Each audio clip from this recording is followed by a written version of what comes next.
ಇಲ್ಲಿ పోతే మంచిగా అవుతుంది అతుక్కపోతుంది. Okay, right. So welcome back. We have seen these equations in the last session.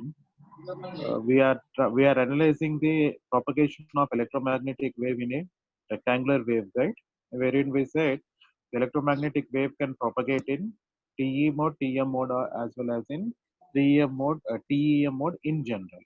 Right? There are three modes of electromagnetic wave propagation.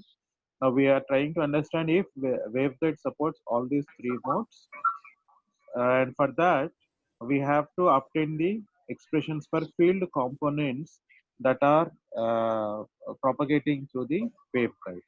Okay, so for that we have in the last class developed general expressions for the field components Ex, Ey, Hx and Hy in terms of Ez and Hz.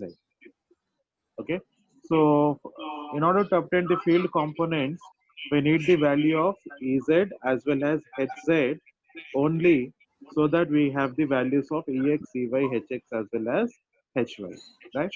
So to obtain these values of Ez and Hz with respect to TE mode or TM mode, we are going to make use of the wave equations.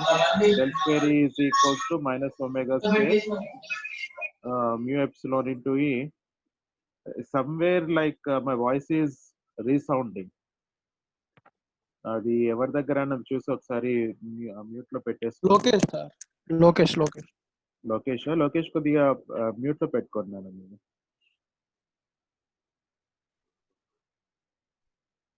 Okay, so yeah, to obtain the values of these field components E and H in the direction of propagation, if there is a direction of propagation, then we have to solve these equations del square E as well as del square H. As we need only Ez and Hz values, we are going to use del square Ez is equals to minus omega square mu epsilon into Ez, and del square Hz is equals to minus omega square mu epsilon into Hz, right? So general equation is del square E, but since we need only electric field component in the direction of Z, we are taking this Ez term. Okay, so this equation becomes Ez, Ez, Ez, and this equation becomes Hz, Hz, Hz as well as Hz, right? So we are going to solve these two equations, obtain the values of Ez and Hz with respect to TM mode and TM mode, TE mode, and then we are going to substitute them in these equations. Okay. Now, before we actually go to TM mode analysis of rectangular waveguide, I just forgot in the last class one more point, which is your boundary conditions.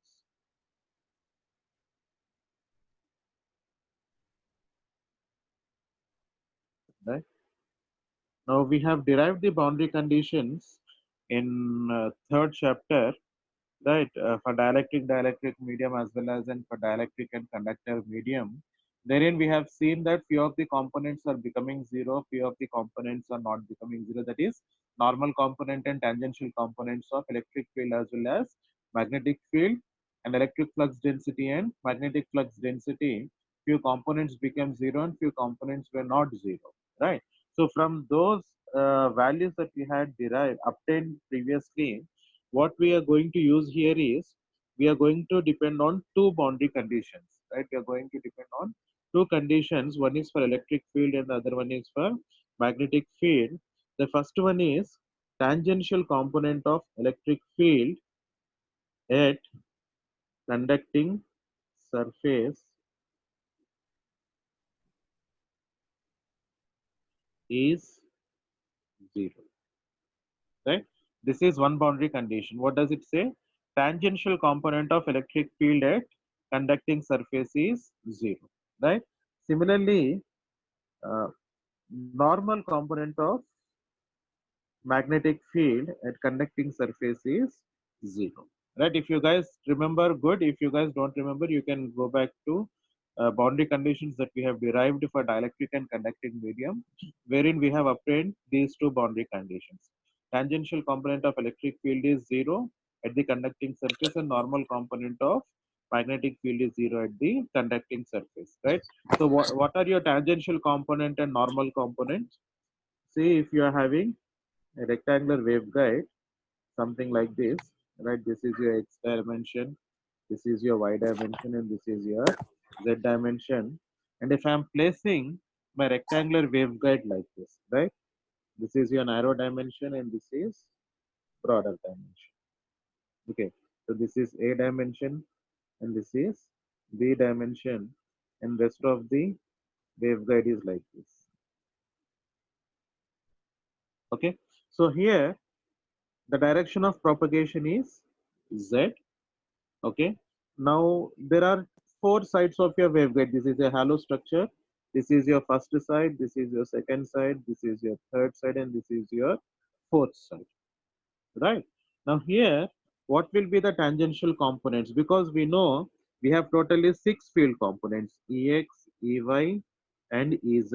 Similarly, hx, hy, and hz, right?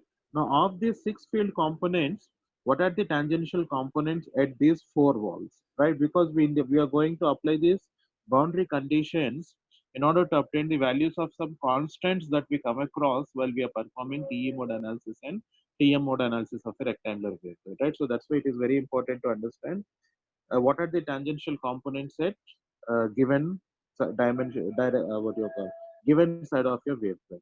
Okay, so let me put this inner wall also. Okay, so this first wall, yeah, the first side of your waveguide is on horizontal plane. So can I call it as XZ plane, right? Horizontal plane lo undi ante XZ plane lo undi, right? This wall, right? This side of your waveguide is on XZ plane, which is your horizontal plane. Okay, now if I take x direction or z direction, right? X direction or z direction, in either side the field component is tangential. Yes or no? You take your palm, right? And if I place a pen like this, right? The length of my hand is like length of my palm is z. Or if I put my sketch like this or like this, in either way the sketch pen is parallel to my palm, right? So that is what I mean, that if this is your side of your waveguide, right, whether it is z direction or x direction, it is tangential or parallel to your surface 1, right? So is true for your surface 2 also, because surface 3 also, because surface 1 and surface 3 are parallel to each other. If something is parallel to surface 1, so is it parallel to your surface 3 also. Kabatti surface 1, right, bottom wall, right, ఈ bottom side ki x direction లో ఉన్నా కానీ z direction లో ఉన్నా కానీ it is a tangential component, right? Next అలాగే ఈ sides కి తీసుకున్నాం అనుకోండి, సైడ్ వాల్స్ సైడ్స్ తీసుకున్నాం అనుకోండి, then what happens, we have z direction as well as y direction, right? So ఈ z direction is parallel to both these side walls as well as y direction is parallel to both these side walls. Ante common ga what we understand is z direction field component in z direction is tangential or parallel to all the four sides. Okay, and uh, field component in x direction is tangential to 1 and 3, and field component in y direction is tangential to 2 and 4, right? So I'll write that here. For all four sides, your z component is tangential. Your x is tangential for 1 and 3 dimension sides. So is for your hx also. So 1 and 3. Whereas your y dimension is for 2 and 4. Right? So your x direction field components in x directions are tangential to 1 and 3 because it is tangential parallel to these two sides, and field component in y dimension is parallel to sides, which is your side 2, surface 2, right, and surface 4, and your z dimension is parallel to all the four sides, right? You take a rectangular empty box and you put something inside, right? Along the length of the rectangular box, you can notice that that is parallel to all the four sides of your rectangular box. Okay. So if we understand this, it will be very easy to what you call apply boundary conditions later on in the analysis, right? I hope that this is clear, right? Just quickly to revise, field component in z direction is tangential or parallel to all the four sides. Field components in x direction is tangential or parallel to 1 and 3. Field components in y direction is tangential or parallel to 2 and 4. Okay. So these are the general equations. These are your wave equations in terms of field components in the direction of propagation. Okay. And then these are your boundary conditions. So what it says is tangential component of electric field at conducting surface is 0, right? So conducting surface here is the sides of your waveguide, all the four sides. So tangential component of electric field is 0, right? At all the four sides. So Ez is 0 at all the four sides. Ex is 0 at 1 and 3. Ey is 0 at 2 and 4. Okay. Now when it comes to normal component of magnetic field, Hz is tangential to all the four sides. So it is not a normal component. So we cannot say Hz component is 0 as it is not a normal component. So we have to look for the normal component. So what will be the normal components? For 1 and 3, y direction is your normal direction. So for 1 and 3, h normal is hy, and for 2 and 4, h normal is your hx. Okay. So here hx,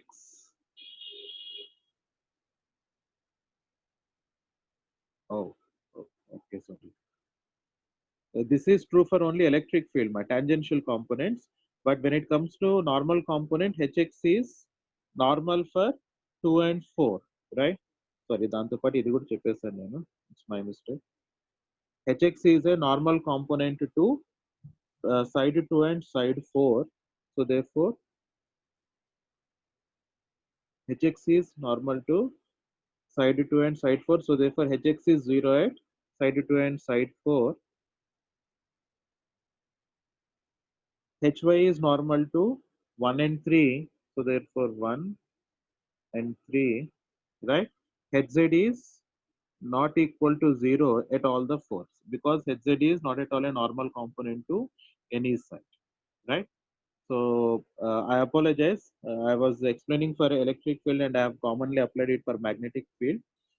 Electric field, tangential component of electric field is 0 at boundary and normal component of magnetic field is 0 at the boundary. So therefore, I hope this is clear. Which are tangential components at which walls and why they are 0. When it comes to magnetic field, tangential components are not 0 at the boundary, only normal components are 0 at the boundary. So for surface 1 and surface 3, the normal direction is your y direction. So therefore, uh, for 1 and 3, hy is 0. And for 2 and 4, x is your normal direction. So therefore, hx is 0 at 2 and 4, right? So దీనికి opposite లో ఉంటుంది, electric field కి magnetic field opposite లో ఉంటుంది. Okay. I hope I made that clear. I'm sorry about that. Okay. Right. So after discussing this, now we'll actually go to TM mode analysis of a rectangular waveguide. This is something which we are trying to do from the very first class in 5th chapter. So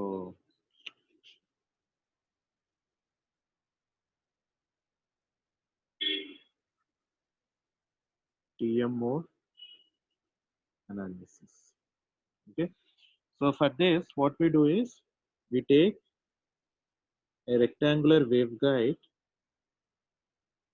right? So this is x, this is y, this is z, and we are going to use rectangular waveguide arranged along the z direction. Okay, so this is dimension A, and this is dimension B. A dimension is called as broader dimension or width of the waveguide. B dimension is called as the narrow dimension or height of your waveguide. Okay, this is what we have, right? So Z is the direction of propagation. Okay. So now as we are saying transverse magnetic, what does it mean by transverse magnetic?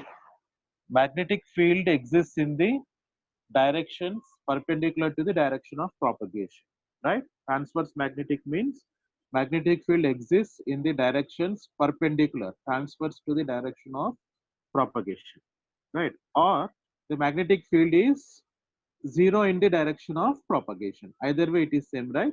A magnetic field exists in the direction perpendicular to the direction of propagation, or magnetic field does not exist in the direction of propagation. Both means the same, right?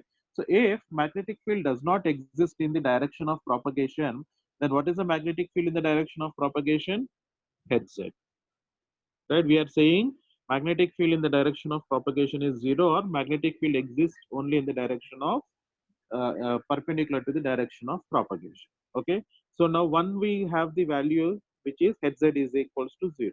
In order to obtain the value of Ex, Ey, Hx and Hy, we need the value of Ez and Hz of that. Now we know that Hz is equal to 0 for Tm mode. Now all that I need is the value of Ez, right? How much is Ez? Okay, so to obtain Ez, what will I do? I'll make use of this equation, right? Solve this, obtain the value of Ez and substitute in the Ex, Ey, Hx and Hy. Now Hz has already become 0. We need the value of only Ez. Okay, right. So in order to obtain the value of Ez, we depend upon the wave equation. So consider dou square Ez by dou x square plus dou square Ez by dou y square plus dou square Ez by dou z square is equals to minus omega square mu epsilon p z. Okay,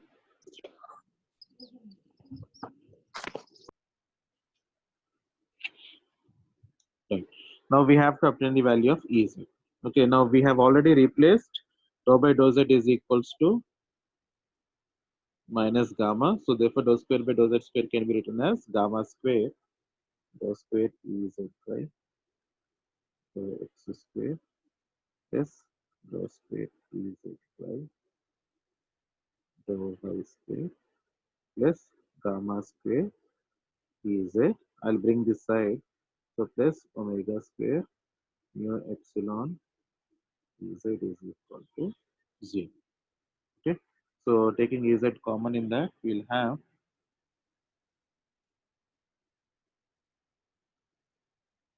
dou square Ez by dou x square plus dou square Ez by dou y square plus gamma square plus omega square mu epsilon into Ez is equal to 0. Okay. So now this I'll replace with some constant h square as we did previously in the general expressions of Ex, Ey, Hx and Hy. Gamma square plus omega square by epsilon can be written as h square. So dou square is by dou x square plus dou square is by dou y square plus x square into Az is equals to 0. Okay. So here you see a second order partial differential equation which has got differentiation with respect to x and differentiation with respect to y, right?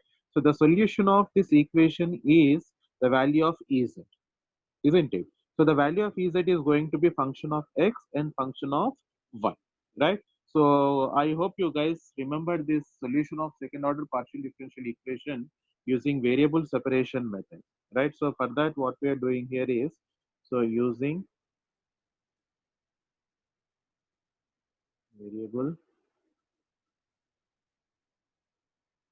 separation method, let Ez, as we understand that Ez is a function of, the value of Ez is going to be a function of x and y. I'm going to represent Ez as capital X into capital Y, where capital X is the function of small x and capital Y is the function of small y, right? So now I need the value of capital X and capital Y. So for that, what I do is we substitute this back in there. I'll have dou square x into y by dou x square plus dou square x into y by dou y square plus x square xy is equal to 0. Right, so variable separation method means what we have to do is we have to make each term in the expression, right? Term 1, term 2, term 3 in the expression as a function of only x or y, right? Now, if you look into this expression, it has got both x and y, x and y, x and y, right? So variable separation method means the each term has to be either a function of x or a function of y. Okay, so for that, what we have to do is, as it is a partial differentiation with respect to x, y is going to be constant. So y into dou square x by dou x square plus here x into dou square y by dou y square plus x square into xy is equal to 0. So divide with x into y. So that will give me y divided by 1 by xy is 1 by x into dou square x by dou x square plus x divided by xy is 1 by y into dou square y by dou y square plus x square is equal to 0. Right, now this is an important equation. Why? Now this equation has got three terms, term 1, term 2 as well as term 3, where term 1 is pure function of x, term 2 is pure function of y, and term 3 is a constant, isn't it? H is a constant value, right? Gamma square plus omega square mu epsilon is h square, and the gamma is attenuation constant and phase constant. Omega is 2 pi f. If you have got a single operating frequency, omega is fixed, that is constant, and your mu and epsilon are always constants, right? So therefore, your third term is a constant, right? So if one of the sum of three terms is constant, the other two terms also has to be constant. Now, what do I mean by that? If a plus b plus 3 is equal to 0, let this be a, let this be b, right? So, and let this be 3, h square is equals to 3. So, if this is the format, then what will be the value of a plus b? It has to be equal to minus 3. So, a can be minus 1, b can be minus 2, or a can be minus 2, b can be minus 1, something like that. Avuna? So, three terms unnai, one term is a constant. So, the sum of other two terms is also going to be a constant which is equal to this but opposite, right? So now what we do here is we are going to equate or assume some constant value for this and some constant value for this, so that the sum of these two terms is equal to this and in opposite side, right? So since we got square here, we are going to assume the constant value also in square. Okay, so now what we are going to do here is let 1 by x dou square x by dou x square is equals to minus b square. Next one ఎవరో sir అన్నట్టుగా అనిపించింది, doubt అండి?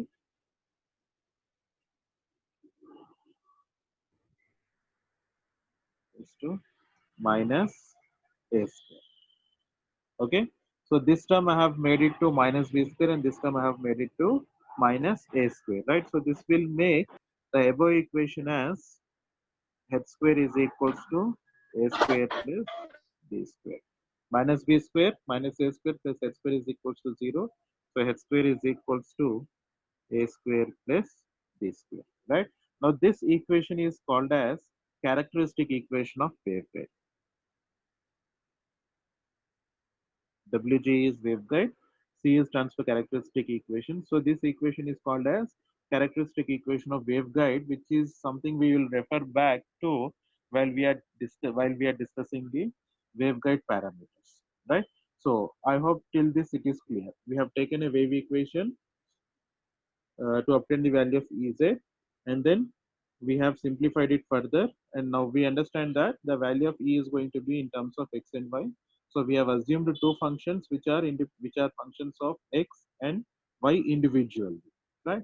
So substituting that, we have the equation this, where we have got three terms where one term is constant. So the sum of the other two terms also should be equal to the same constant with opposite sign.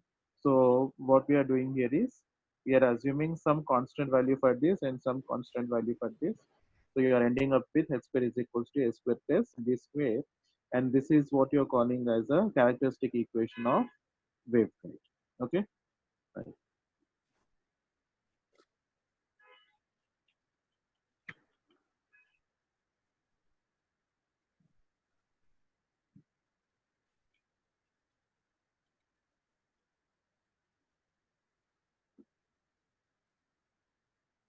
Okay, there is an alert that time is less. If it logs out, like if meeting ends, you can log in again with the same link, right? Like we have did in the last class. If you find any difficulty, let me know. I'll reschedule the meeting, right? Okay, so we have now 46 participants. Yes, sir. Okay, sir.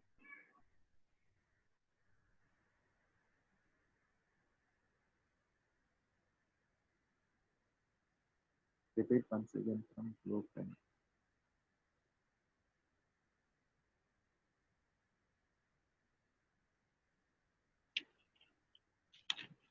Right, there is a request in chat to repeat once again that I have written in blueprint. So yeah, this is an equation we have got. In this, we have taken Ez as a common. So we have this expression, what you call this term. Gamma square is a constant because gamma is a propagation constant, which is gamma is equals to alpha plus j beta. So alpha and beta both are constants. So gamma square is anyway constant. Omega is equals to 2 pi f. For a fixed frequency, if f is having a fixed value, then 2 pi f is also a constant value. Mu and epsilon are medium parameters, which are medium constants or medium parameters, which are always a constant value for given particular medium. So these are all constants. So therefore, we have the total value equals to replaced by some constant value. Okay. Now next, when I write this, this will be the equation. Now what I'm saying is this is a second order partial differential equation, and we need the solution of this, right? So if I need the solution of this, that means when I say I need the solution of this, that means I need the value of Ez. Okay. So to obtain the value of Ez, there is a method in partial differential equations which is called as variable separation method. What we do in variable separation method is we'll express the quantity for which we need the value in terms of the variables with which you are differentiating that quantity, right? So I need the value of Ez. So Ez is being differentiated here with respect to x and y. So therefore, what we do here is we express Ez in terms of these two variables, two functions which are the functions of these two variables. So Ez ni we are expressing in terms of x and y, right? Capital X is a pure function of only x, capital Y is pure function of only y. Ez కి solution x and వైలో వస్తుంది, right? So x and వైలో solution వస్తుంది కాబట్టి ఏం చేస్తున్నాను అంటే in terms of x and వైలో వస్తుంది కాబట్టి I'm assuming two functions which are functions of x and y, right? Next, substituting this Ez value equal to x into y in our previous expression, we have this. So you are differentiating partially. This is a partial differential equation with respect to x kabatti y constant avutundi. So I have taken y out. Similarly, x out in second term, and you have x into y. To make this first term pure function of only x. ఇందులో x ఉంది, y ఉంది, right? ఇక్కడ ఏం చేస్తున్నాను, variable separation method adapt చేస్తున్నాను కాబట్టి each term in the expression should be function of only x or y. Okay, so since it has got x and y in all the three terms, to make this first term independent of y, I'm dividing this with respect to x into y, right? So if I divide the entire equation with respect to x into y, ఇక్కడ y cancel అయిపోయేసి 1 by x మిగులుతుంది. Here X cancel అయిపోయేసి 1/y మిగులుతుంది, ఇక్కడ xy cancel అయిపోయేసి h square మిగులుతుంది. Okay, so now if you see the first term is having only x, second term is having only y, and third term is a constant value, right? So now capital X is a function of small x అని అన్నాము, so therefore first term is pure function of x only, that is understood. Now second thing is, second term is a function of only y, right? And third term is a constant. Now there is a some నేను Hello? Laptop తీసుకోండి, ఇది అయిపోయి ఈ derivation Mute చేసుకో. so we have got three terms. Now in these three terms, one term is constant అని అన్నాము, ఇంకా రెండు టర్మ్స్ ఉన్నాయి ఇక్కడ, రైట్? సో ఈ ఫార్మాట్ అని అనుకుంటే a square sorry a plus b plus 3 is equal to 0. Third term constant అని మనకు తెలుసు కాబట్టి దీన్ని డైరెక్ట్ గా 3 తీసుకున్నాను. If some of this 3 is equal to 0, sum of these three terms is equal to 0, then sum of these two terms a plus b will be equal to the third term. అప్పుడే కదా ఈ రెండింటి value -3 అవుతేనే -3 + 3 0 అవుతుంది, right? So ఇప్పుడు ఏ value -2 అవ్వచ్చు, -1 అవ్వచ్చు, similarly B value -2 అవ్వచ్చు, -1 అవ్వచ్చు. సో అలాగే ఇప్పుడు ఇక్కడ ఏముంది అంటే మనకి ఎలా ఉంది అంటే -a² - b² ప్లస్ 3² అన్న ఫార్మాట్ లో ఉంది, అవునా? సో కాబట్టి ఇప్పుడు నేను ఏం చేస్తున్నాను, ఇక్కడ ఆల్రెడీ స్క్వేర్ లో ఉంది కాబట్టి ఫస్ట్ టర్మ్ ని -b² అని అన్నాను, సెకండ్ టర్మ్ ని -a² అని అన్నాను. Why do we have to take -b² only here? Why not -a²? You can take, not at all a problem. You can take 1/x dou² x/dou x² is equals to -a², and you can take this as equals to -b². You won't have any issue with that, just that it is the practice in textbook. I am using the same thing, right? So ఇటు a² అటు b² తీసుకున్నా మీకు final equation లో తేడా ఏం రాదు, ఓకేనా? So మళ్ళీ మీరు ఒకవేళ బుక్ రెఫర్ చేసి సార్ ఇది బి అనుకున్నాడు అది ఏ అన్నాడు అనేసి కన్ఫ్యూజ్ అవుతాయి, అయ్యే ఛాన్సెస్ ఉన్నాయి కాబట్టి I'm using the same what you call constant values, or you can take the other way round also.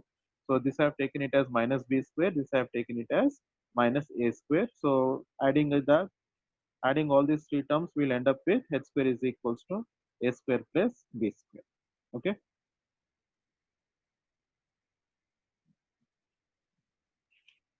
Okay, session has not yet ended. It is continuing. So we'll continue as such. If it ends anywhere, you guys please relog in. I'll restart the meeting. Sir, Okay. small doubt, sir. Yes. Yes. Sir, in the previous characteristic equation, why don't Yeah. we take it as a² and b² and write h² equal to -a² minus b²? h² is equals to -a² and -b². Huh? Yeah, why don't we write it like that? Because we can even consider one whole term to be a² and one term to be b² instead of -a² minus b², and write h² as -a² minus b², right? h² is equals to, see, maybe I have not understood your question again. Can you ask me again? Okay, so we have considered that 1/y dou² y dou y² as -a² and the other term as -b², right? Yes. Yes. So instead of that, why can't we just consider one term as a² and one term as b² and write h² equal to -a² minus b²? Like, why are we emphasizing on the negative thing? Okay, you want to take this value